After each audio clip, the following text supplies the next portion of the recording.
గత ఎన్నికల ముందు ప్రజలకు కాంగ్రెస్ ఇచ్చిన హామీలన్నీ వెంటనే నెరవేర్చాలని నిర్మల్ జిల్లా ఖానాపూర్ బీఆర్ఎస్ నాయకులు డిమాండ్ చేశారు.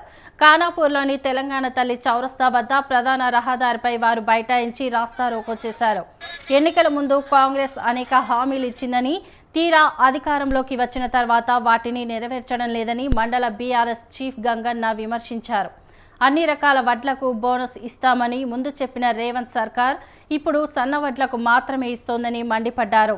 రైతులకు ఏకకాలంలో 2 లక్షల రుణమాఫీ చేస్తానని చెప్పి హామీ ఇచ్చి ఇప్పుడు నెరవేర్చలేదని చెప్పారు.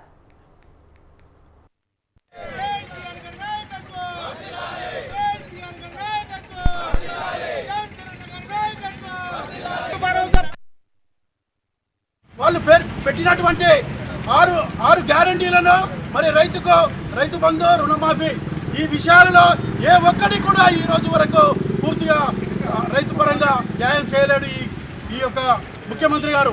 మరి ఏదైతే 420 హామీలను ఇచ్చి గద్దెనెక్కిన తర్వాత ఈరోజు 15,000 రూపాయలు ఇస్తానన్నటువంటి కాంగ్రెస్ పార్టీ రైతులకు మరి ఈరోజు 12,000కు కుదించింది.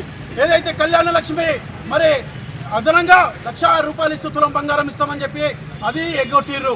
ఆ రోజు ఎన్నికల మేనిఫెస్టోలో వాళ్ళు పెట్టినటువంటి ఆరు గ్యారంటీలను మరి రైతు బంధు, రుణమాఫీ ఈ విషయాలలో ఏ ఒక్కటి